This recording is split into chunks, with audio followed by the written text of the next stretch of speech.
waiting for the kingdom come. In His name I find, in His name I find, in His name I find the peace I seek. In His name I find, in His name I find, in His name I find the joy I seek.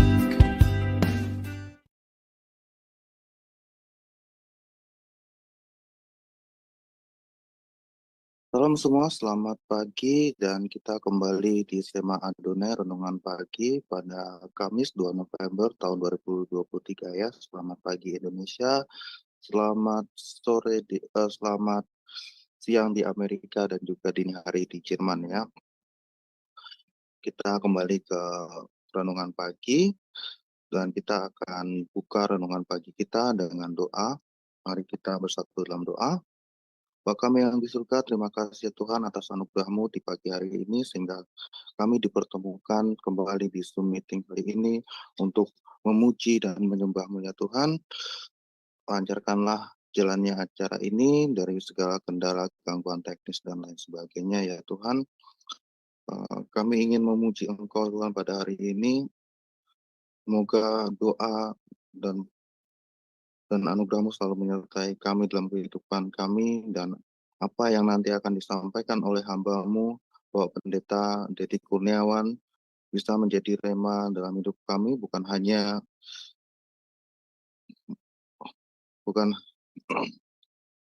hanya berlalu begitu saja dalam hidup kami, namun juga kami bisa melakukan apa yang firman-Mu sampaikan. Dalam nama Yesus Kristus, Tuhan dan Juru Selamat kami, haleluya, amin. Oke, kita akan buka terlebih dahulu acara renungan pagi kita pada pagi hari ini dengan pujian pembuka yang akan dibawakan oleh Ibu Murni dengan judul Waktu Tuhan. Silakan.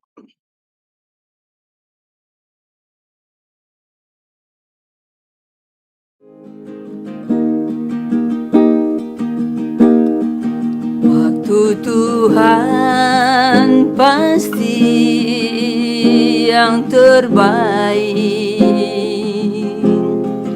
walau kadang tak mudah dimengerti.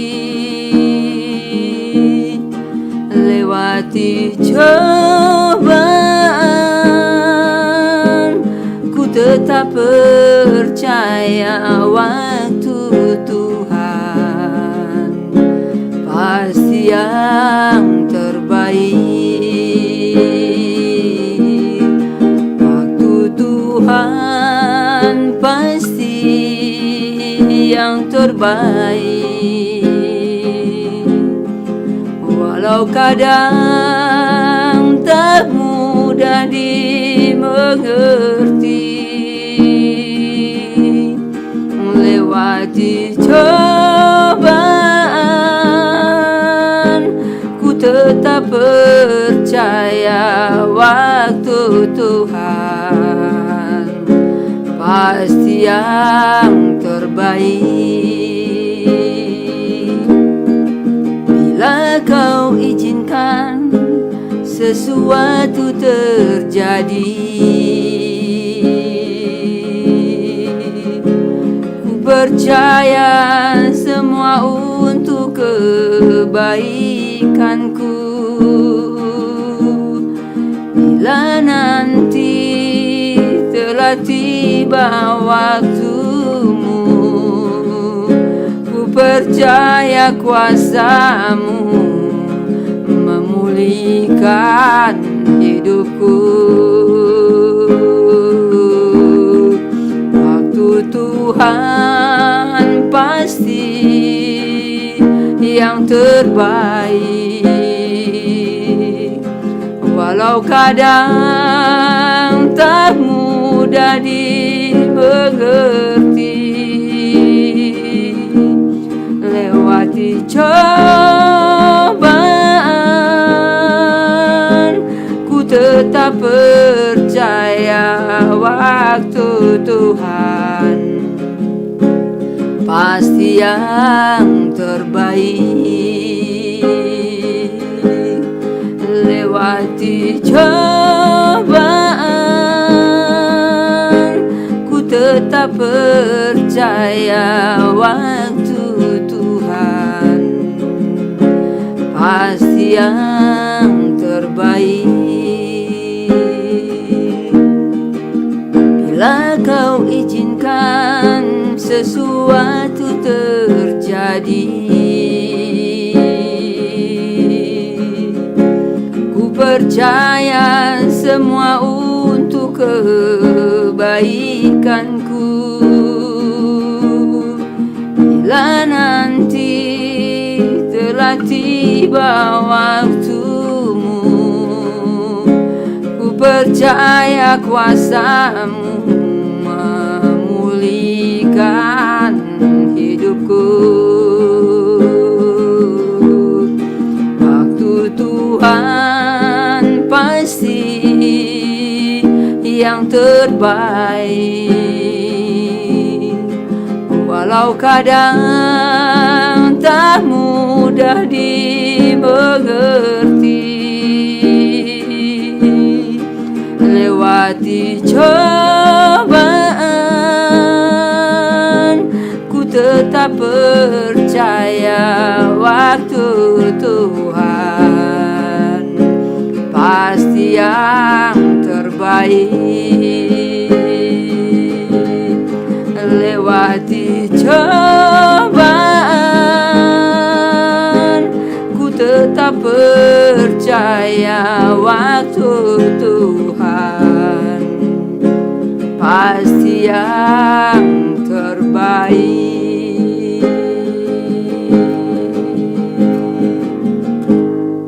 Terima kasih Bu Murni atas lagu pembukaannya ya.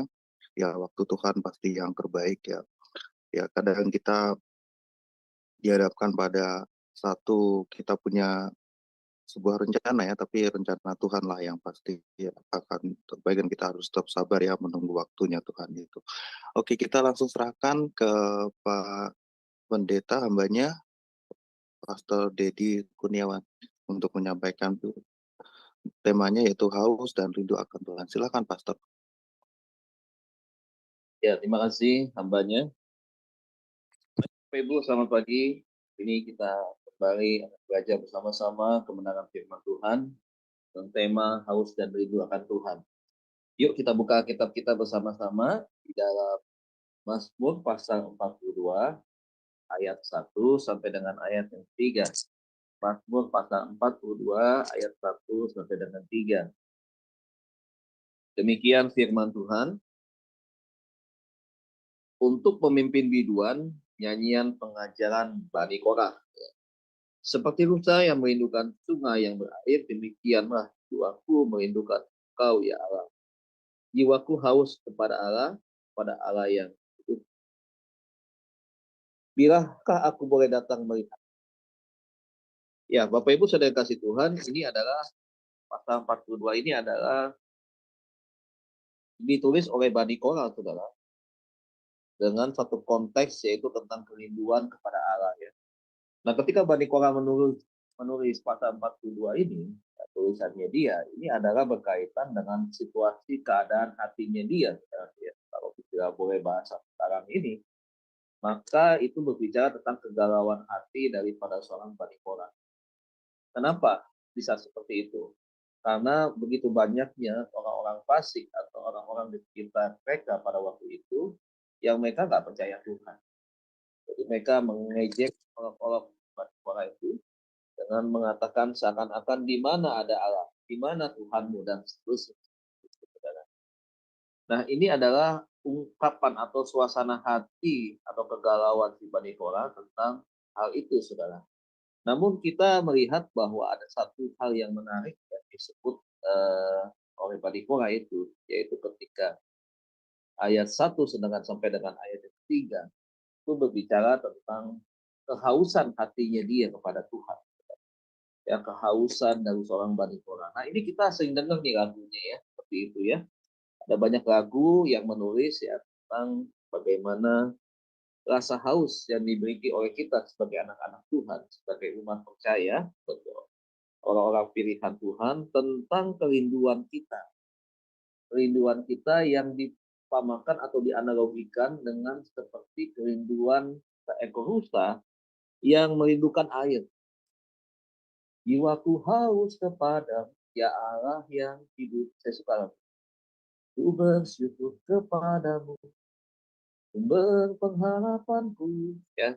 Nah ini saudara dilambangkan dengan seekor rusa. Kenapa seekor rusa? Kita tahu rusa ini adalah hewan yang memiliki kebutuhan akan air yang besar, saudara ya. Rusa ini dia punya penciuman yang cukup tajam, ya, yang dia bisa tahu di mana ada sumber-sumber mata air, di mana dia bisa minum dengan sepuasnya. Rusa itu sangat membutuhkan air. Sebenarnya sama dengan kita. Kita ini adalah manusia yang 75% itu adalah kebutuhan akan air itu sangat tinggi, ya, terdiri dari air 5%. Makanya kadang-kadang ketika kita berolahraga, ya, ataupun mungkin kita terlalu sibuk, kemudian kita terlambat minum, maka akan tubuh bereaksi begitu. Ya. Ketika tubuh bereaksi, biasanya kita minum. Ya, kita minum untuk apa? Supaya kita tidak mengalami dehidrasi. Biasanya memang banyak dialami oleh mereka yang suka olahraga, ya saudara. Saya kalau badminton nih, saudara, saya kalau minum air minum banyak.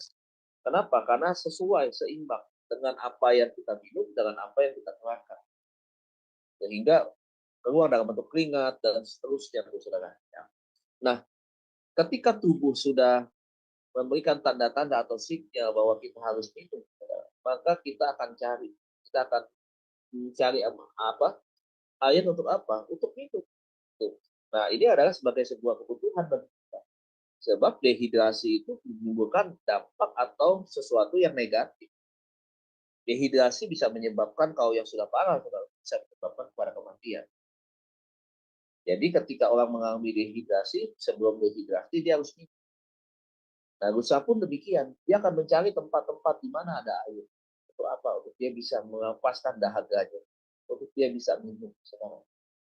Nah, ini berbicara tentang kebutuhan sama. Ya, secara jasmani kita membutuhkan air untuk kebutuhan tubuh kita, untuk kesehatan diri kita, tetapi di sisi lain, dalam hal kerohanian, kita membutuhkan air yang Tuhan berikan buat saudara dan saya. Ini adalah sebuah kebutuhan kita, saudara. Ya, banyak orang tidak menganggap bahwa seperti kita ini pagi hari ini adalah sebagai sebuah kebutuhan. Sebagai sebuah sinyal tanda kehausan kita kepada Tuhan dengan cara kita mencari Tuhan.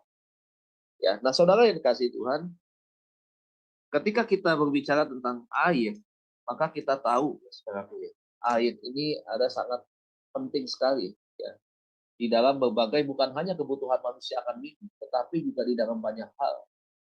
Ya, jadi air itu merupakan sebuah kebutuhan yang vital. Orang mandi dengan menggunakan air, masak menggunakan air, dan cuci baju menggunakan air, cuci piring menggunakan air, cuci mobil menggunakan air. Saudara lihat berapa banyak jumlah air yang kita pakai setiap hari begitu. Nah, sekarang musim kering nih, banyak orang membutuhkan air. Saya ingat satu kali Bapak Ibu ketika saya melakukan pelayanan di daerah NTT, ketika kami melayani untuk bakti sosial, ya, ke daerah, kalau tidak salah daerah Soe, ya. Bukan daerah Soe, daerah agak ke bawah kemari begitu ya. Kami dihadapkan pada satu pemandangan, daerah Kapan, kalau nggak salah daerah Kapan ya. Ketika kami pergi ke satu daerah itu, kami melihat ada begitu banyak nona-nona ya, maksudnya gadis-gadis begitu, yang berjalan panjang begitu, berapa puluh orang yang berjalan, dengan membawa lebih daripada satu jerigen ya. Untuk apa mereka? Padahal ini pagi hari, dan mereka pergi pagi itu ya, kadang-kadang pulang bisa siang, gitu. Tapi tidak sampai malam, bahkan mungkin menjelang petang. Kenapa bisa begitu? Karena mereka mencari air. Mereka isi jerigen minum mereka ya dengan jumlah yang banyak. Kemudian mereka pikul, mereka berjalan, satu orang itu bisa didampingi 3 sampai 4 orang. Dengan Saya hitung sekitar 10-12 trigen atau lebih, ada yang bahkan seperti itu. Nah, mereka isi bergantian isi ya. Kemudian nanti ya cukup membutuhkan waktu yang lama begitu. Sampai akhirnya ketika mereka sudah jerigen-jerigen itu sudah terpenuhi, maka mereka baru berjalan pulang. Padahal itu jaraknya bukan yang dekat, ternyata jauh. Saya hitung ya jarak pulang pergi gitu ya. Begitu waktu berjam-jam yang dia harus tunggu begitu antri itu pengisi jerigen mereka. Itu makan waktu yang sangat panjang. Tapi kenapa mereka melakukan itu? Ya karena kebutuhan.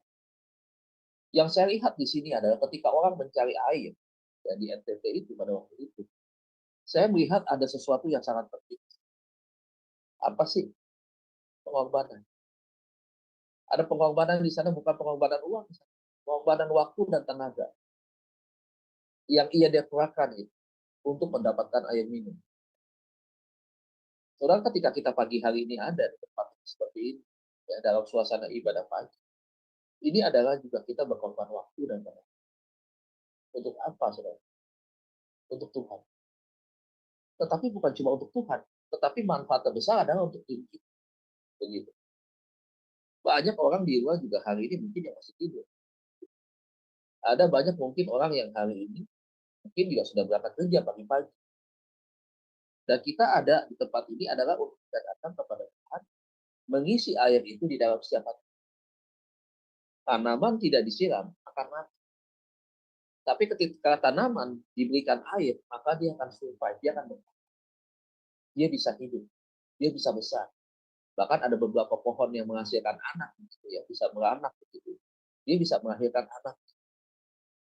Ya, bisa munculkan tunas-tunas baru begitu anak ya. Dari lidah buaya kan dia beranak. Dia bisa memberikan sebuah kehidupan. Nah, saudara, banyak orang hari ini tidak cari Tuhan. Ya, mereka tidak sadar, mereka lupa bahwa mereka butuh ini. Bukan hanya untuk memberi air untuk kebutuhan jasmani. Untuk kebutuhan jasmani saja. Orang bisa keluar uang untuk memberikan apa? Untuk memberi air minum. Tetapi Tuhan menawarkan air minum yang tidak membuat kita haus itu secara gratis kepada kita. Nah, ini kadang-kadang agak ironis, saudara ya. Untuk sesuatu yang perlu mengeluarkan uang, kebutuhan air, akan kebutuhan teguh jasmani, mereka bisa mengeluarkan uang begitu. Tetapi buat kebutuhan rohaninya, mereka tidak datang kepada Tuhan. Nah, inilah sebuah perenungan buat kita semua. Untuk kita mengingatkan, membawa saudara-saudara kita di dalam doa, bahwa mereka punya satu kebutuhan yang hari ini belum terpenuhi, yaitu menjadikan Yesus sebagai air hidup di dalam kebutuhan rohani mereka. Nah, Bapak Ibu Saudara kasih Tuhan, kembali ke NTT. Waktu kami melihat seperti itu, Pak, hati kami sedih melihat bagaimana kami di kota besar, di satu pulau yang disebut dengan Pulau Jawa, dengan pulau yang subur, air begitu berlimpah, saudara. Bahkan kadang-kadang saja saya melihat begitu banyak air terbuang dengan sia-sia, entah itu di SPBU, entah itu di mall, begitu ya. Entah itu kadang-kadang bahkan di rumah tangga, begitu air mengucur, begitu terbuang dengan sia-sia. Nah, saudara, kita melihat di bagian yang lain, begitu berharga dan pentingnya air. Dan mereka cari itu setiap hari. Mereka pergi ke tempat yang jauh itu, pulang pergi. Dan itu memikul air yang tidak ringan. Itu setiap kami dikerjakan. Waktu kami melihat seperti itu, kami dari tim misi akhirnya kami sepakat. Kami bikin laporan, kami pulang, kami videoin, kami foto. Kemudian 3 minggu kemudian kami kembali ke sana, kami bawa ahli pompa begitu, saudara, ahli pengeboran air di sana. Kita bawa ke sana, kemudian kita bawakan mesinnya, dan kami pasangkan di sana, saudara. Jadi kami bikin sumur di sana untuk bisa menghasilkan air. Nah, kemudian ketika kami lakukan, kami kerjakan di sana, dan akhirnya berhasil, saudara. Puji Tuhan, mereka tidak harus pergi jauh-jauh lagi. Ternyata air di tempat itu ketika dicari titiknya, ada satu mata air di dalam tanah itu yang bisa memberikan air yang begitu banyak peluang dari mesin itu. Dan puji Tuhan hari ini sumur itu sudah bisa dipakai lebih banyak orang lagi, saudara. Nah, waktu kami melihat seperti itu, kami bahagia, kami bersyukur, kami bersukacita. Karena kami bisa menjadi berkat atas kebutuhan mereka, akan kebutuhan jasmani. Dan sekarang kita balik, saudara. Ya, seberapa besar pengaruh atau dampak kita ketika kita bisa memberikan air hidup buat orang lain. Nah, ini perenungan yang sangat eh, memberikan kita kebijakan, ya, menjadi orang yang bijak untuk kita bisa menjadi berkat untuk kebutuhan orang lain. Akan haus air hidup yang daripada Tuhan itu.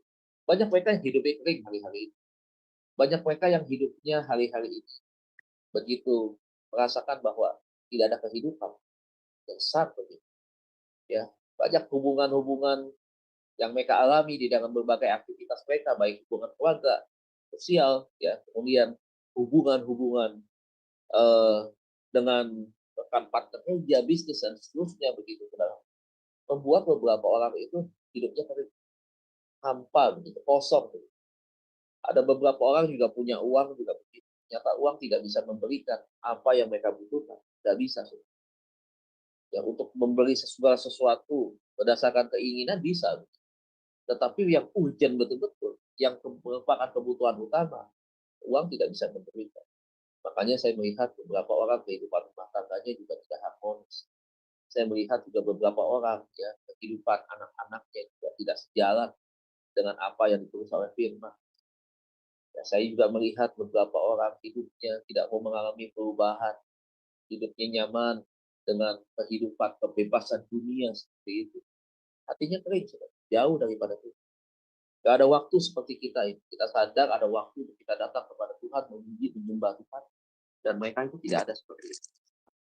Nah, pertanyaan renungan kita pagi hari ini adalah, apakah kita semua hari ini adalah orang-orang yang memang merindukan atau kita rindu akan Yesus sebagai air hidup? Apakah kita sama seperti kita yang terus mencari air untuk dapat yang? Nah, hari ini Bapak Ibu, kita belajar berbicara soal kerinduan. Maka berbicara soal kerinduan itu berbicara tentang suasana hati, sikap hati, kecintaan kita akan Tuhan. Dan zaman dulu, saudara, kalau kita melihat ya, orang-orang tua zaman dulu gitu, atau mungkin masih ada beberapa daerah hari-hari ini ketika orang menyatakan cinta, menyatakan rindu, mereka menulis puisi, saudara. Menulis puisi begitu ya, menyatakan ekspres yang ada di dalam hati mereka, yang ada di dalam pikiran mereka, berbicara tentang suasana kerinduan, berbicara tentang kecintaan. Mereka tulis itu. Mazmur juga begitu. Dia meluapkan suasana kerinduan hatinya kepada Tuhan dalam bentuk tulisan-tulisan puisi. Di mana itu adalah suara hatinya dia. Yang berbicara tentang baik itu kesedihan, baik itu kebahagiaan kepada Tuhan, kemudian ungkapan dalam keadaan tertekan dan seterusnya, itu ditulis dalam bentuk itu. Nah, zaman-zaman dulu tuh orang tua kita juga begitu. Bahkan di zaman-zaman era tahun 80 90-an kita juga masih lihat kan. Kadang-kadang kalau zaman dulu ya orang menyatakan cinta lewat surat, ya. Kemudian lewat kaset yang mereka beli sengaja mereka kirim, mereka hadiahkan, ya untuk apa? Mewakili ya apa yang ada di dalam hati. Nah, Bapak Ibu Saudara sekalian, hari ini kita akan belajar ya mengapa orang kok tidak memiliki kehausan akan Tuhan. Alasannya apa? Mengapa begitu? Ada banyak orang ya, saya katakan memang banyak gitu ya, yang mereka tidak merasakan kehausan akan Tuhan. Ada beberapa hal, saudara, atau ada 3 penghalang. Ya. Pertama adalah karena mereka terikat dengan dosa. Yang pertama. Nah, orang Bapak Ibu yang terikat dengan dosa, ketika dia diajak ibadah, dia tidak akan pernah nyaman. Bapak Ibu bisa mengerti ya. Dia tidak akan pernah nyaman. Kenapa? Karena ketika dia masih terlibat di dalam dosa itu, dia ada ketidaknyamanan, dibawa ke gereja, saudara, dia tetap saja. Dia tidak akan dapatkan apa-apa. Hatinya akan tetap kosong. Pikirannya akan tetap kemana-mana. Kenapa kok bisa begitu, Pak? Karena dia merasa tertuduh. Karena dia tidak mungkin dia bisa ekspresinya lepas begitu ya. Dia bisa bersuka cita, menari, melompat begitu ya. Wajahnya ceriahnya kelihatan begitu ya. Dia tidak bisa. Kenapa? Karena dia itu merasa tertuduh. Karena dia sedang ada di dalam suasana yang berbeda begitu dengan sahabat-sahabat mereka yang lain, saudara-saudara mereka yang lain. Sementara saudara-saudara mereka tidak terikat dengan dosa, gitu ya, maka mereka bebas memberikan kerinduan mereka kepada Tuhan. Sementara ini jadi. Makanya kalau saudara lihat ada orang yang memang belum bertobat betul-betul dibawa ke gereja, dia akan cuek aja. Jadi 2 jam orang tersebut tidak akan mendapatkan apa. Jadi dosa ini merupakan penghalang ya yang membuat hati kita, kerinduan kita untuk mencari Tuhan itu menjadi penghalang. Ya, oleh sebab itu bereskan kehidupan masing-masing pribadi untuk keluar dari zona nyaman, dari sesuatu yang mengikat, keluar. Ketika itu sudah keluar, sudah bebas, maka kita bisa datang kepada Tuhan, itu kita menikmati hadirat Tuhan. Kita mendengar firman Tuhan itu, merasa mendapatkan satu kekuatan baru. Ya, karena ada sesuatu yang sudah kita tinggalkan. Kita tidak terikat lagi. Kita tidak merasa tertuduh lagi sebagai pelaku. Nah, inilah Bapak Ibu yang pertama. Yang kedua, karena apa sih? Kenapa orang tidak rindu kepada Tuhan? Karena kesibukan. Karena aktivitas yang terlalu banyak di luar. Orang bisa melupakan waktunya untuk Tuhan. Beberapa orang tidak sadar, saudara, bahwa aktivitas ini ternyata sudah membuat dirinya dia jauh daripada Tuhan. Tidak sedikit anak-anak Tuhan pun juga demikian. Seringkali saya juga menyoroti ya, beberapa pelayan-pelayan Tuhan yang tidak ada komitmen di dalam sebuah pelayanan. Betul ya, mereka masih bekerja di sekuler. Betul mereka harus punya tanggung jawab. Tuhan juga mau seperti itu. Tanggung jawab di pekerjaan, tanggung jawab juga di dalam pelayanan. Ya. Nah, satu kali ketika mereka sudah terima jadwal, 1 bulan sebelumnya biasanya kan gereja membuat 1 bulan sebelum itu jadwal. Siapa asirnya, siapa kubu doanya, ya. Siapa pembawa kantong kolekta, ya, siapa lagi nanti itu yang multimedianya, WL-nya siapa, singernya siapa, pendamping pembicaranya siapa, pendoa siapa, artis siapa, itu udah dibuat tuh schedule-nya. Ya. Tapi berapa banyak di antara mereka ketika sudah dijadwal, ya mereka baru kabari biasanya Jumat malam atau Sabtu pagi. Begitu. Memang Bapak Ibu, memang kadang-kadang memang bisa saja tugas dari kantor itu mendadak, bisa saja. Tetapi kita belajar Bapak Ibu ya, untuk bukan berarti mendahulukan gereja kemudian yang memberikan berkat bagi kita, pekerjaan itu kita tinggalkan tanpa tanggung jawab, bukan seperti itu. Seharusnya kita juga bisa atur dengan baik. Kita tahu nih kalau misalkan kita punya atasan gaya kepemimpinan yang model seperti itu, apa-apa yang mendadak, lah kita juga bisa kasih tahu dia, Pak, bahwa saya juga punya tugas tanggung jawab, bahwa saya juga sebagai pekerjaannya Tuhan. Saya ada tugas waktu kalau di hari Minggu saya tidak bisa, Pak. Di jam sekian sampai jam sekian. Kalau Bapak mau atur saya di atas jam sekian, saya baru bisa. Ngomong makanya terbuka, jangan nggak ngomong. Akhirnya apa yang terjadi, saudara? Beberapa orang akhirnya dengan menggampangkan saja jadwal pelayanan mereka, saudara. Sehingga apa yang terjadi? Apakah kabit masing-masing nih, baik itu kabit ibadah raya, kabit musik, begitu kabit doa, ini tidak pusing dengan apa yang saudara sampaikan, misalkan cancel mendadak, berubah begitu. Ya tentunya cukup merepotkan, begitu. Karena harus cari orang, harus latihan lagi dari awal dan seterusnya. Bahkan bukan itu, kalau itu kita bisa maklumin, sekali bisa muncul, saudara. Tidak mungkin di dalam sebuah jadwal itu semuanya mulut kami mengerti. Tetapi sudah ada beberapa orang yang memang membiasakan dengan alasan-alasan yang nggak masuk akal sebenarnya. Sengaja untuk tidak itu tadi, ya karena ada sesuatu, apalagi yang masih remaja, masih ada anak muda, kan di youth, ya tiba-tiba ada dengan pasangannya, ya dengan calonnya pergi tinggalkan pelayanan seperti itu saja. Ya.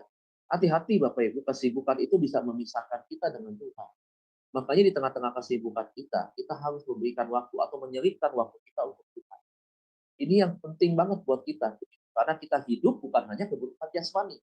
Kita hidup bukan hanya mencari kebutuhan duniawi, tapi kita juga hidup untuk kita mencari Tuhan, untuk bekal kehidupan kita, untuk makanan rohani kita setiap hari kita makan. Nah, makanya inilah kesibukan harus kita bisa bagi waktunya dengan baik. Saya pernah menyampaikan bahwa satu hari kita punya 4 pembagian waktu di aktivitas kita. Ada waktu untuk bekerja, ada waktu untuk istirahat, ada waktu untuk kita melayani Tuhan, ada waktu kita juga untuk kita ya berdoa dan kemudian juga melakukan segala sesuatu yang lain. Tentunya harus ada bagian-bagian dan 4 harus dikerjakan dengan baik. Nah, itu yang kedua, sudah karena kesibukan. Yang ketiga, sudah karena apa? Biasanya karena kesombongan. Kesombongan itu berbicara tentang ujian hati. Ya. Kesuksesan, keberhasilan di dalam satu bidang itu merupakan sebuah cerminan sebenarnya. Cerminan sikap hati kita. Apakah kita orang yang tetap sama dulu, ya, orang yang dikenal dengan rendah hati, hari ini masih tetap orang yang sama dengan sikap rendahan hati? Atau justru sebaliknya, ketika kau punya jabatan, apalagi menjadi pejabat pemerintah, begitu, apakah kau tetap bisa menjadi orang yang rendah hati kepada sesamamu? Kau tidak menganggap bahwa ini adalah sebuah kehebatan. Kau tidak menganggap ini adalah sebagai sebuah prestasi yang orang itu harus puji dirimu. Gitu. Sehingga ketika orang berjumpa denganmu, kau hanya dengar senang segala sesuatu yang bersifat pujian, ya, pengagungan, dua jempol yang diberikan kepada pencapaian prestasi kita, kedudukan, pangkat, dan jabatan. Pelayanan pun demikian. Jangan dipikir di dalam pelayanan tidak ada kesombongan. Waduh, saudara. Dalam pelayanan ada kesombongan. Pendeta-pendeta saja, saudara. Itu ketika mereka berjumpa satu dengan yang lainnya, ya itu bisa terbagi kelompok. Makanya saya selalu bilang, di gereja jangan terbagi menjadi kelompok. Apalagi kalau saya melihat beberapa fakta yang ada, pendeta sengaja membuat beberapa kelompok. Mungkin ya tidak semua pendeta seperti itu ya, ada beberapa orang Tuhan yang membangun kelompok mereka. Makanya mereka selalu berbicara tentang pencapaian-pencapaian gereja mereka. Pertumbuhan jemaat yang mencapai ribuan. Kemudian pencapaian-pencapaian prestasi lagi mereka di dalam jumlah cabang yang banyak. Kemudian juga berbicara tentang pelayanannya mereka sekarang hari ini masing-masing yang begitu banyak ke luar negeri. Apa yang mau disombongkan? Kita ini budak Bapak Ibu. Kita ini dulos. Yang kita kerjakan ini semua perintah Tuhan, bukan karena kehebatan kita. Bukan berarti saya sentimen, bukan. Tidak ada rasa sentimen di antara itu. Sebagai hamba Tuhan yang sudah berusaha untuk tetap memegang kebenaran, saya mengingatkan bahwa apapun pencapaian kita kerjakan, ini boleh pintar dah, hebat, punya jabatan tinggi di sekuler, dan sekarang juga punya jabatan yang hebat sebagai kepala sidang senior, pembina, ada 70 pendeta pembantu yang kau bina, ya misalkan ada 30 PDM yang kau bina misalkan di sana. Itu kepercayaan yang Tuhan berikan. Tidak perlu ada disombongkan. Kenapa kita harus sombong? Ada orang yang bisa worship leader menganggap bahwa wah kalau dia melayani, wah ini ngangkat. Saya nggak tahu tuh apa yang dia angkat.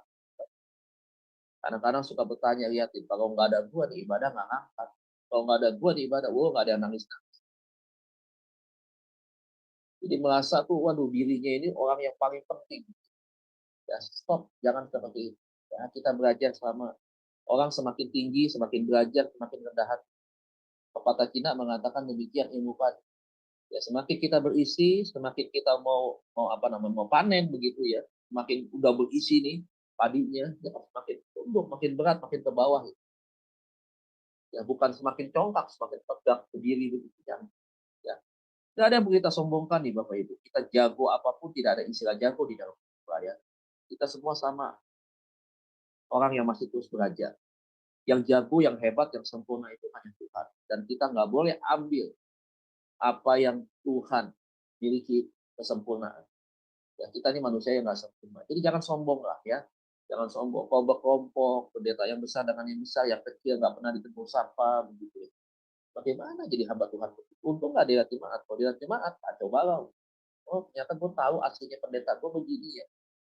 Malu kan, saudara. Tidak jadi berkat hidup. Nah ini yang harus menjadi sebuah perenungan. Di dalam kita pelayanan, di komsel, dimanapun begitu saudara ya, dari sikap kesombongan. 3 penghalang ini yang merupakan penghalang utama. Kenapa orang tidak memiliki kehausan, kerinduan untuk mencari Tuhan. Sekarang inti khotbah. Dari apa yang kita pelajari pagi hari, cara kerinduan, kehausan kita akan Tuhan, yaitu adalah bagaimana saudara. Bagaimana caranya kita selalu memiliki kehausan pada Tuhan. Bagaimana cara? Yang pertama, saudara. Coba saudara lihat Mazmur pasal 1 ayat yang ke-1 sampai dengan yang ya ini sudah sangat terkenal sekali ya Bapak Saudara. Mazmur pasal 1 ayat yang pertama sampai dengan ayat yang ketiga. Mazmur pasal 1 itu dimulai tentang perikop yang mengatakan jalan orang benar dan jalan orang fasik. Ya, saudara lihat ya kitab itu judul perikopnya itu. Dikatakan apa saudara? Dikatakan pertama kitab Mazmur itu dimulai dengan kata berbahagia. Ayat pertama dikatakan berbahagialah orang yang tidak berjalan menurut nasihat orang fasik, yang tidak berdiri di jalan orang berdosa, dan yang tidak duduk dalam kumpulan pencemooh. Tetapi yang kesukaannya ialah Taurat Tuhan, dan yang merenungkan Taurat itu siang dan malam. Ia seperti pohon yang ditanam di tepi air yang menghasilkan buahnya pada musimnya, dan yang tidak layu daunnya. Apa saja yang diperbuatnya berhasil. Satu kalimat dimulai dengan kata berbahagialah orang yang tidak berjalan menurut nasihat orang fasik. Jadi orang fasik itu siapa? Orang fasik itu adalah orang yang tidak percaya Tuhan. Orang fasik itu adalah orang dunia. Perilakunya perilaku dunia. Nah, ini yang dimaksud Tuhan adalah orang yang tidak berjalan menurut nasihat orang fasik, yang tidak pernah mendengar ya, ajakan-ajakan, rujukan, rayuan, pendapat, pandangan daripada orang yang tidak percaya Tuhan, maka dikatakan mereka adalah orang yang berbahagia. Kenapa mereka dikatakan orang yang berbahagia? Karena mereka ada di dalam kelompoknya Tuhan. Mereka ada di dalam jalannya Tuhan. Jadi hati-hati saudaraku ketika menempatkan diri di sana. Orang bisa tersesat. Orang bisa berbalik dari jalan-jalannya Tuhan ketika dia tidak ada di dalam komunitas anak-anak Tuhan. Di dalam komunitas orang yang benar. Komunitas orang fasik cenderung bisa membawa orang terpengaruh. Bisa memberikan dampak atau efek yang negatif kepada orang tersebut. Nah, apa yang dikatakan demikian? Dikatakan tidak berdiri di jalan orang berdosa. Maksudnya tidak gabung dengan cara-cara mereka. Ya, anak-anak Tuhan tentunya diajar jujur, benar kepada Tuhan, hidup kudus, tidak mengotori diri sendiri, saudaraku, dengan hal-hal yang najis. Nah, ini yang harus kita pelihara, yang harus kita jaga. Ketika kau berdiri di jalan orang berdosa, kau ada di dalam kelompok mereka. Apa yang mereka kerjakan? Semua adalah bentuk kejahatan di mata Tuhan. Sesuatu yang tidak berkenan di hadapan Tuhan sedang melihat. Betul, ketika kau berjalan bersama dengan orang berdosa, kau melakukan segala sesuatu yang tidak benar di hadapan Tuhan. Ya, mungkin orang terdekatmu tidak melihat. Mungkin pendetamu tidak melihat. Mungkin ketua konselmu tidak melihat. Mungkin ketua bidangmu tidak melihat. Mungkin orang tuamu tidak melihat. Mungkin anakmu tidak melihat. Mungkin sepupumu tidak melihat. Mungkin juga keponakanmu tidak melihat. Mungkin juga dosenmu tidak melihat. Tapi dengan baik. Sesungguhnya Tuhan menyelidiki hati setiap kita. Dan lihat, setiap perbuatan yang dikerjakan oleh orang, perbuatan itu tidak benar. Semua terlihat dengan jelas oleh Tuhan. Jadi hari ini ketika orang menyembunyikan sesuatu yang berdosa, yang tidak layak di hadapan Tuhan, perbuatan-perbuatan yang tidak berkenan di hadapan Tuhan, jangan pikir orang tersebut merasa aman. Tidak ada yang melihat. Sehingga semakin hari, keterikatan yang akan dosa itu semakin kuat, semakin meningkat, dan semakin besar.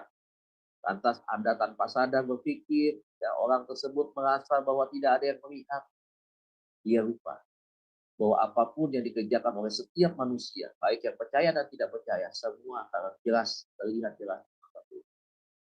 Dia Allah yang omnipresent, dia maha hadir di mana. Dia tahu apa yang kita kerjakan. Dia bisa tahu hati kita seperti apa. Makanya ini yang dikatakan bahwa kenapa dikatakan kau harus beda. Jangan. Kau sudah benar kata Tuhan. Jangan ada di jalan kumpulan orang keluar. Dan kalau Tuhan sudah ingatkan kepada kita jangan ada di sana, maka kita pun jangan menempatkan diri ada di dalam kelompok itu. Jadi hati-hati. Jagalah hatimu, jagalah imanmu di tengah-tengah keadaan dunia yang kali ini sekarang. Jujur, seorang juara. Satu kali ya teman yang pernah berhasil meraih juara badminton, satu kali saya ngobrol, dia berkata bahwa tidak mudah sebenarnya. Kita waktu itu sebuah pertandingan dan kita berhasil pada event tersebut. Kemudian tahun depan ada event itu lagi. Kita kan statusnya sebagai juara bertahan. Ternyata bebannya dia bilang 2 kali lipat. Enggak seperti waktu kita main tampil tanpa beban, ya, walaupun beban ada tapi nggak terlalu berat seperti status sebagai juara bertahan. Dia bilang. Beban juara bertahan itu mentalnya itu betul-betul harus teruji betul, harus teruji kuat dia bilang. Sebab ketika kita datang dengan status juara, ya, kita harus berusaha juga mengukur prestasi kita, bahwa kita tidak mau gelar ini lepas yang kita sudah dapatkan dengan susah payah di event tahun sebelumnya. Jadi ada satu tekad yang kuat untuk kita seperti itu. Tetapi kadang-kadang kita nggak hati-hati. Kenapa kita nggak hati-hati? Kita main akhirnya menjadi ceroboh. Kita main akhirnya penuh dengan emosi. Kenapa? Karena kita tadi takut kehilangan gelar. Makanya ada istilah mengatakan bahwa merebut lebih mudah daripada mempertahankan. Sama dengan iman kita, Bapak Ibu. Ya, ketika kita dipanggil oleh Tuhan, dipilih Tuhan, kemudian kita menjadi anak Tuhan, untuk mempertahankan iman, apalagi tengah-tengah angkatan seperti sekarang, itu tidak mudah. Makanya kenapa setiap hari kita harus dekat dengan Tuhan. Kita harus punya kepekaan, kita harus membangun hubungan dengan Tuhan. Karena untuk mempertahankan keadaan iman kita, ya, untuk tetap benar di hadapan Tuhan, untuk tetap iman kita iman yang murni di hadapan Tuhan, maka kita harus setiap hari itu kita harus punya satu hubungan yang dekat dengan Tuhan. Kalau tidak seperti itu, saudaraku, ya tidak sedikit beberapa anak-anak Tuhan jatuh. Kenapa? Karena mereka tidak waspada. Nah, ini yang harus kita ingat begitu ya, supaya jangan sampai ini terjadi. Masih saudara kita lihat di kitab Mazmur pasal pertama ini, yang tidak duduk dalam kumpulan pencemooh, kelompok-kelompok fitnah, saudara, kelompok-kelompok yang suka menjelek-jelekan orang lain, kelompok-kelompok yang suka menghina begitu, ya, kelompok-kelompok yang memang perkataannya itu perkataan yang tidak baik, begitu. Jangan ada di sana. Ya, ibu-ibu kalau di sekolahan itu, waduh seru banget.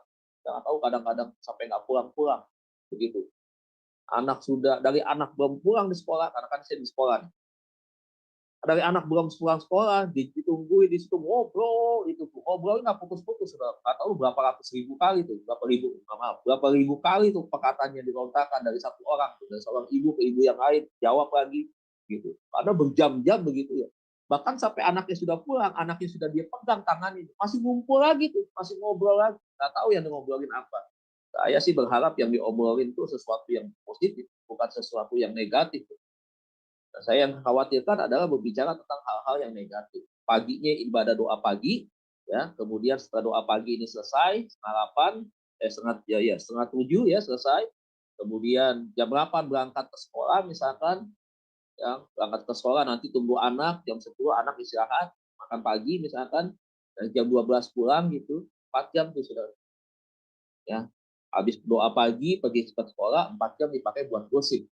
Waduh, saudaraku ya.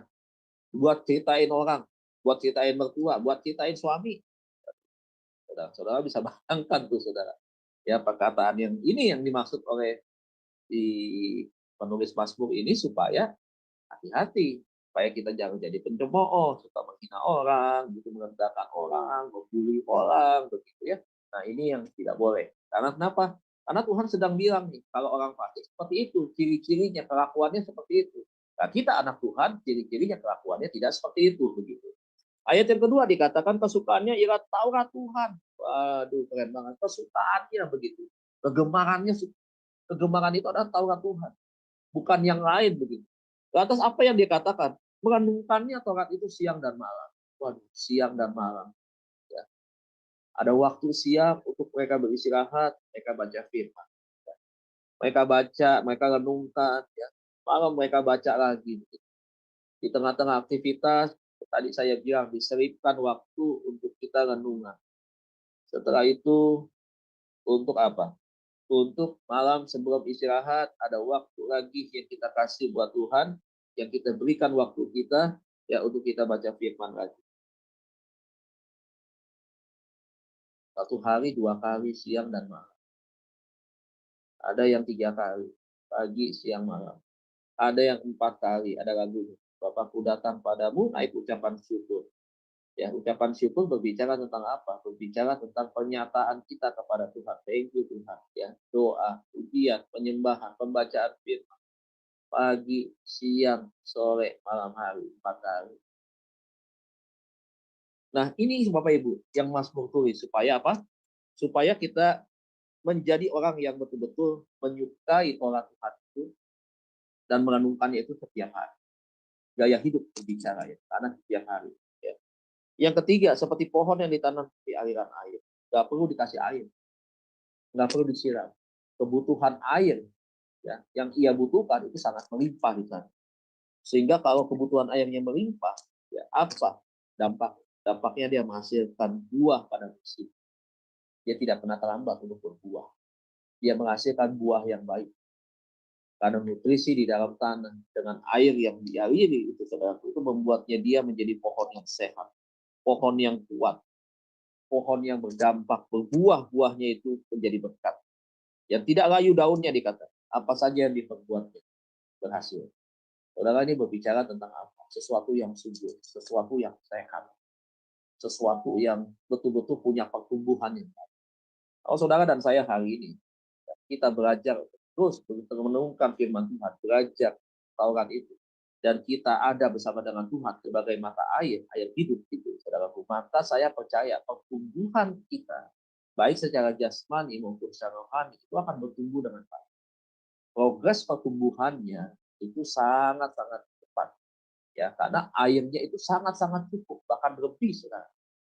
Nah, ini kita belajar supaya apa? Supaya ketika kita ada sama dengan Tuhan, ya, menempatkan Tuhan, kita berusaha untuk mencari setiap hari Tuhan sebagai kebutuhan, maka buah-buah yang kita hasilkan adalah buah-buah yang mendatangkan kebaikan dan kesetiaan. Nah, ini yang harus kita gali.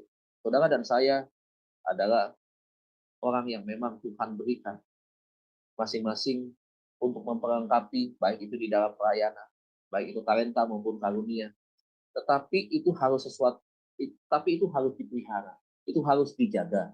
Ketika kita menggunakan itu di dalam pelayanan kita, pelayanan saudara dan saya, talenta saudara, karunia yang saudara dapatkan, itu bisa membangun sebuah pelayanan yang bisa menjadi berkat luas. Kita nggak bisa pelayanan sendiri itu seakan-akan kita bisa tahu semua, kita mengerti semua. Nggak bisa, saudara. Di dalam melakukan pelayanan pekerjaan Tuhan, ya kita lihat bagaimana rasul-rasul melakukan pelayanan. Unity, bersama-sama. Dan celakanya iblis kadang-kadang memecah belah kelompok kita.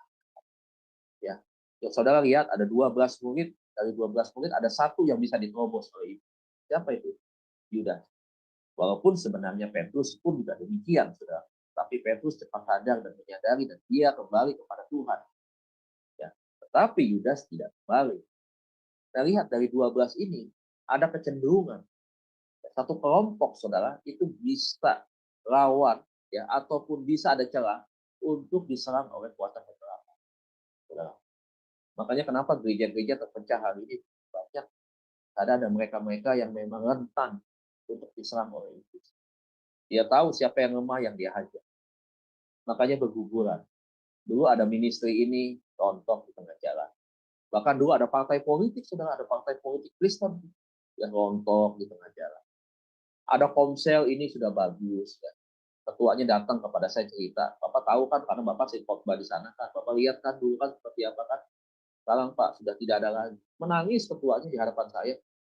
Menangis loh, bisa habis semua itu. Bisa pencak, bisa tinggal satu orang, tinggal dia doang ketua. Sekarang ketua ini bilang saya malas Pak membangun misi lagi. Saya perlu memberikan semangat, ayo maju buat Tuhan. Bisa, kita lemah, kita terbatas. Betul. Tuhan akan mampukan kita, keterbatasan kita akan Tuhan berikan menjadi satu kekuatan. Ayo Bu, maju Bu, maju Bu. Terus kita support, kita bangun. Nanti kalau sudah dapat saya serahkan ke Bapak ya, untuk jadi jemaat Bapak, nggak usah. Itu yang pimpin, nggak usah. Nggak usah seperti itu. Belajarlah. Ya. Jangan dikumpulkan di gereja semua, di luar juga harus ada penyimbang. Komsel-komsel ini juga harus bisa ada pengajaran di sana. Harus ada pelatihan di sana. Harus membawa orang haus kepada Tuhan. Itu lakukan itu. Hancur Bapak Ibu. Komselnya bagus tuh. Sampai kalau datang tuh keluarga-keluarga ya. Sampai ada yang anaknya yang baru lahir begitu ya. Sampai datang ke rumahnya begitu. Komsel di sana begitu. Sampai ada yang bawa menantunya. Kompak mantap. Tapi tiba-tiba saudara rasa haus akan Tuhan. Kerinduannya untuk mencari Tuhan bisa hancur, saudara. Bisa hancur. Kenapa bisa seperti itu? Saudara? Yaitu tadi, karena banyak orang yang rawan, rentan. Mereka buka celah di sana. Sehingga ada satu kekuatan yang bisa masuk ke sana dan akhirnya menghancurkan hidup. Iblis kibarkan bendera. Bukannya kita yang nyanyi. Biasanya kan kalau kita nyanyi di gereja nih, Ditibakanlah panjinya. Ini kan berbicara tentang bagaimana. Waduh, Tuhan berperang bersama dengan kita. Panji-panji kemenangan, simbol-simbol kehebatan Tuhan itu kita pegang. Ya, ini boro-boro, saudara. Ya, setan yang naikkan panji-panji itu kekalahan beberapa anak-anak Tuhan. Nah, kita nggak mau seperti itu. Ya, saya selalu bilang ministry ini, walaupun tinggal nama, harus bangkit, harus kembali berjalan. Ingat jiwa-jiwa yang sudah tidak ada, kita doakan. Hari ini kita harus bekerja kembali, kita turun lagi ke sawah. Bahkan kita bekerja di ladang, atau kita bekerja di sawah itu di tempat-tempat apa namanya, ketika mau panen begitu ya. Ayo kita terjun lagi. Nih sudah mulai menuai. Ayo kita siapkan pekerjaan-pekerjaannya. Ayo kita siapkan timnya. Kita bekerja bersama-sama buat Tuhan. Jadi jangan putus asa. Bersiap-siaplah Bapak Ibu. Satu kali Anda seorang pemimpin yang hebat, Anda seorang pembicara yang hebat, Anda seorang pemimpin komsel yang diberkati, satu kali siap-siap. Satu kali saudara juga bisa ditinggalkan. Banyak pemimpin tidak siap ketika ditinggalkan oleh tim yang dulu ada bersama-sama dengan dia. Banyak yang putus asa, banyak yang frustrasi, banyak yang meratap, sedih, saudara. Saya mau katakan Anda tidak gagal. Bukan Anda yang gagal sebenarnya. Ini juga sebuah bagian ujian daripada kita. Apakah kita mau tetap maju atau tidak? Atau kita jatuh turun ke bawah. Dan kita harus mulai lagi dari tangga yang pertama. Atau seperti itu. Dan saya selalu kuatkan, berhenti. Kalau kau capek, ada di tangga yang ke-17, sementara tangganya ada 22, kau stop dulu. Kau atur napas di sana. Ya, kau duduk dulu boleh. Kau rehat sejenak. Kau pulihkan tenagamu. Kau pulihkan pikiranmu. Ya, kau konsentrasi dulu. Ya, kau minta kekuatan daripada Tuhan. Daripada kau turun ke bawah, kau harus mengulang lagi dari tangga nomor 1. Kau harus tetap ada di tangga itu. Biarkan pelan-pelan kau membukakan kembali kekuatan. Minta hikmat sama Tuhan. Berdoa sejenak kepada Tuhan. Untuk kau bisa melanjutkan 5 sisa tangga yang ada di depan. Untuk kau berjalan menaiki kembali. Walaupun harus bertetati-tati, tidak apa-apa. Tetapi Anda tidak jatuh kepada titik yang terendah. Nah inilah kadang-kadang saudara ya, bahwa ketika Mazmur bilang di ayat pertama sampai dengan ayat yang ketiga ini, bahwa kehidupan kita harus kita menghasilkan buah. Maka buah yang dihasilkan itu juga berbicara tentang apa? Kesatuan kelompok anak-anak Tuhan. Komsel menghasilkan komsel. Membawa jiwa demi jiwa. Ya. Berapa program yang kita sepakati? Apakah 1 orang dalam 3 bulan bisa bawa 1? Ataukah 1 orang dalam 3 bulan bisa bawa 5? Ya. Ini merupakan sebuah visi yang harus dibangun, yang harus dikerjakan. Supaya apa? Supaya berbuah. Supaya banyak orang yang kita bawa kepada Tuhan, mereka juga bisa membawa jiwa dan jiwa itu juga berbuah di dalam Tuhan. Nah, inilah yang harus kita bangun, saudaraku ya. Ya, saudaraku ya. Jadi kalau kita melihat saudara, itu poin yang pertama adalah hidup di dalam kebenaran. Ya, poin pertama, Mazmur 1 ayat 1 sampai dengan 3 itu adalah hidup dalam kebenaran. Nah, kita sudah tahu kriteria hidup di dalam kebenaran seperti apa. Tuhan mau saudara dan saya hidup terpisah, gaya hidup orang dunia dengan kita harus berbeda. Yang kedua, yang terakhir, saudaraku ya, menjadikan Yesus sebagai sumber air kehidupan. Poin kedua, poin yang terakhir. Yohanes pasal 4 ayat 14 ya. Kita buka Yohanes pasal yang keempat. Yohanes pasal yang keempat ayat yang ke-14. Yohanes pasal 4 ayat 14. Dikatakan demikian, tetapi barang siapa minum air yang akan kuberikan kepadanya, ia tidak akan haus untuk selama-lamanya. Sebaliknya air yang akan kuberikan kepadanya akan menjadi mata air di dalam dirinya yang terus-menerus memancar sampai kepada kehidupan yang kekal. Berarti lihat, ketika kita cari Tuhan, menjadikan dia sebagai kebutuhan kita, karena ayat tadi berbicara soal kebutuhan, menjadikan dia sebagai kebutuhan dalam kehidupan kita. Berarti kapan ketika kita haus? Setiap hari kita pasti minum, saudara. Berarti setiap hari kita punya kebutuhan untuk kita cari Tuhan. Ya, ada WA grup yang berbicara tentang renungan, dibaca loh Bapak Ibu. Ya, Bapak orang sudah lewatin yang bicara soal apa? Bukan bicara, tetapi yang dibaca apa? Yang dibaca politik sekarang. Dibaca berita-berita tentang ini gitu. Kadang-kadang berita-berita hoax senang dia baca. Tetapi yang bersifat renungan, yang berbicara tentang kekuatan iman dari firman Tuhan yang dibagikan oleh teman-teman saudara yang nggak pernah dibaca, ya sama juga bohong. Bagaimana itu menunjukkan kehausan kita kepada Tuhan, kerinduan kita kepada Tuhan. Loh, firman Tuhan yang ada di dalam WA kita nggak pernah baca. Yang lebih dibaca hal-hal yang menarik.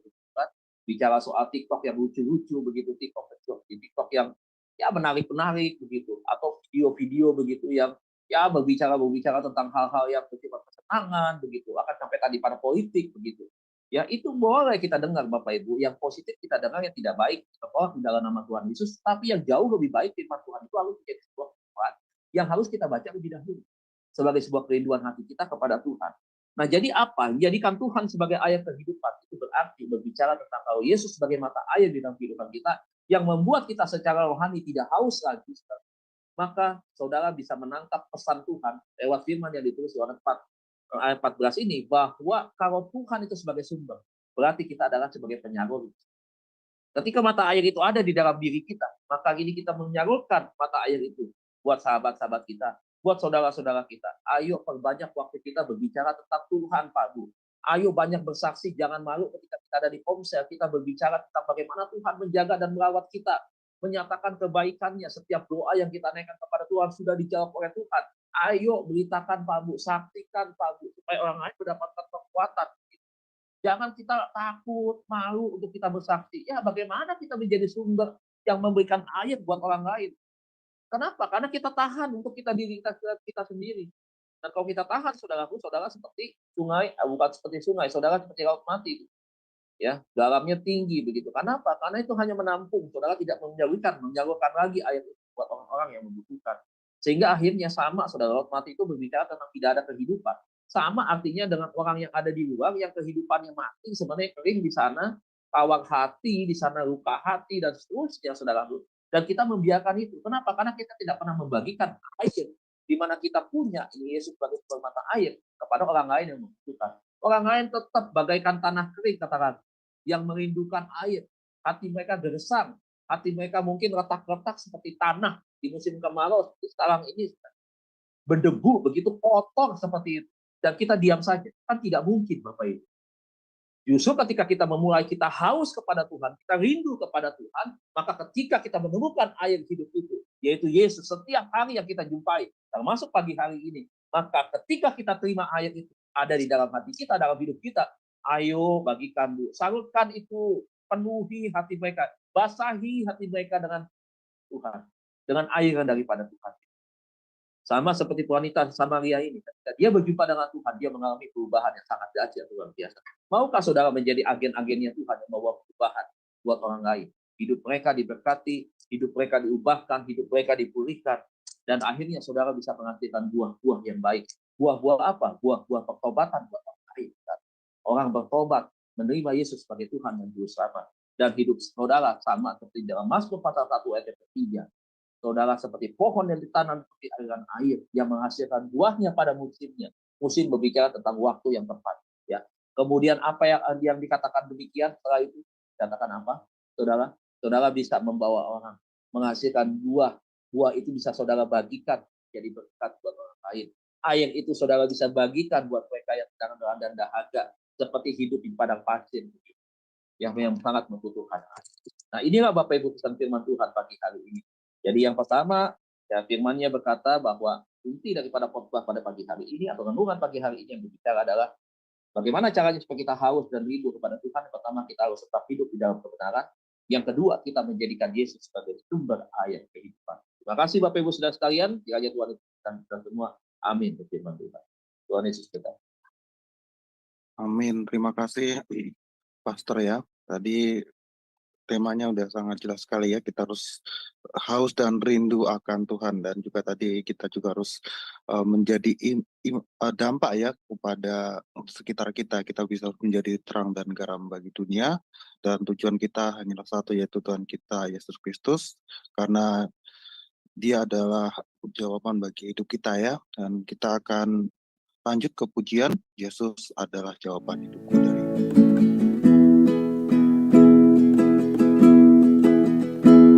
Kala ku cari damai, hanya ku dapat dalam Yesus. Kala ku cari ketenangan, hanya ku temui di dalam Yesus. Tak satu pun dapat menghiburku, tak seorang pun dapat menolongku. Hanya Yesus jawaban hidupku. Hanya Yesus jawaban hidupku.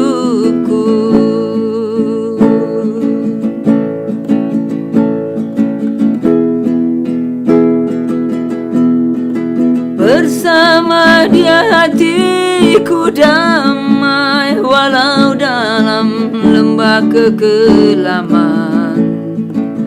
Bersama Dia hatiku tenang, walau hidup penuh tantangan. Tak satu pun dapat menghiburku, tak seorang pun dapat menolongku. Hanya Yesus jawaban hidupku.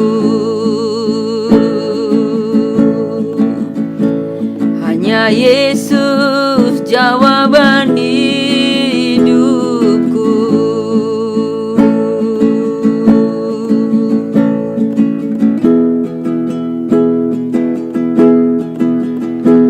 Kalau ku cari damai, hanya ku dapat dalam Yesus. Kalau ku cari ketenangan, hanya ku temui di dalam Yesus. Tak satu pun dapat menghiburku, tak seorang pun dapat menolongku. Hanya Yesus jawaban hidupku.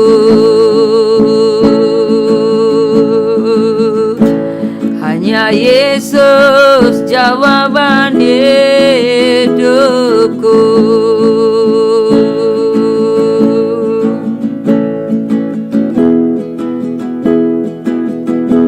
Bersama Dia hatiku damai, walau dalam lembah kekelaman.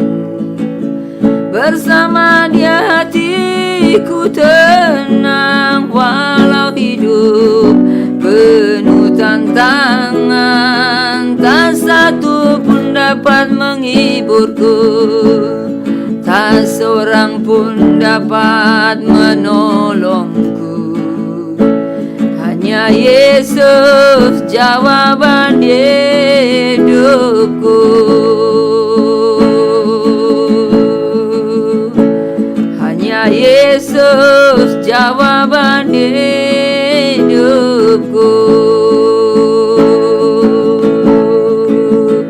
Hanya Yesus jawaban hidupku.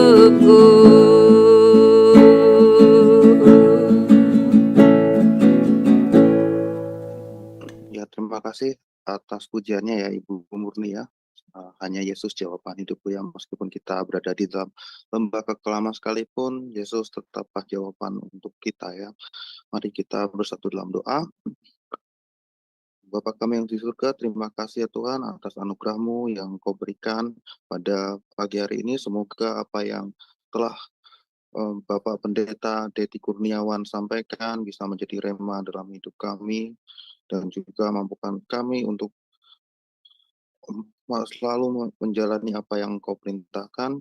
Jadikan hati kami selalu haus dan rindu akan firman-Mu dan melakukannya. Ya Tuhan, untuk saudara-saudara kami yang ada di Israel maupun yang ada di Palestina, yang sekarang sedang bergejolak dalam perang, dan juga saudara kami yang ada di Ukraina dan juga di Rusia ya Tuhan. Dan juga untuk negara kami tercinta ini, mudahkanlah semoga peperangan yang terjadi ini segera berakhir ya Tuhan, karena daripadamu tidak ada hal yang buruk ya Tuhan, tetapi tangan-tangan kamilah yang mengotorinya ya Tuhan, dan kami senantiasa melakukan banyak kesalahan, banyak hal yang mendukakan hati-Mu ya Tuhan. Ampunilah segala kesalahan kami, dan selalu sertai kami dengan Roh Kudus-Mu untuk jiwa-jiwa yang belum mengenal-Mu. Semoga dengan keadaan yang sekarang terjadi ini bisa banyak jiwa yang akhirnya percaya bahwa Yesus adalah Tuhan dan Juru Selamat. Di dalam nama Yesus Kristus, Tuhan dan Juru Selamat kami, haleluya, amin. Oke, berikutnya kita ada pengumuman ya. Ada share screen-nya nggak untuk pengumuman? Ya. Oke, kita tiap pagi ya, seperti biasa kita ada doa pagi jam 5.30 renungan pagi pada hari ini, dan juga setiap Senin sampai hari Sabtu kita ada kelas pembelajaran, serta untuk hari Minggu kita ada ibadah online ya. Selanjutnya kita akan minta doa blessing-nya kepada Bapak Pendeta Deddy Kurniawan. Silahkan. Terima kasih, Pak. Ya, mari Bapak Ibu kita akan akhiri pada pagi hari ini. Mari angkat kedua tangan kita dan arahkan hati kita pandanglah wajah Tuhan dan Tuhan kita. Kekasih-kekasih Tuhan, hamba-hamba Tuhan yang mengabdi dan diberkati, hiduplah dan cintailah kebenaran seperti apa yang Tuhan sudah taruh di dalam setiap hati kita. Oleh sebab itu, diberkatilah rumah tanggamu, diberkatilah kesehatanmu, diberkatilah suamimu, diberkatilah istrimu, diberkatilah anak-anakmu, diberkatilah orang tuamu, diberkatilah menantumu, mertuamu, semua dalam keadaan baik, diberkatilah pekerjaanmu, diberkatilah bisnismu, diberkatilah pelayananmu. Apapun yang kau kerjakan berkenan dan layak di hadapan Tuhan, sehingga hidupmu boleh menjadi hidup yang mendatangkan sukacita bagi Tuhan. Terimalah berkat Allah Bapa kita di sorga, cinta kasih daripada Tuhan kita Yesus Kristus, pertolongan, penyertaan, perhiburan Allah Roh Kudus akan terus menyertai kita semua mulai pagi hari ini sampai Tuhan Yesus datang di awan-awan permai. Jadikan kita semua pemenang, bahkan lebih daripada pemenang. Dan kemudian kita akan mendapatkan mahkota dalam kerajaan yang percaya dan diberkati bersama-sama kita katakan. Amin. Terima kasih Bapak Ibu. Selamat pagi, selamat siang. Ya, selamat beraktivitas semua ya. Demikianlah renungan pagi kita pada pagi hari ini. Oke, Tuhan Yesus memberkati. Silakan ke Bapak.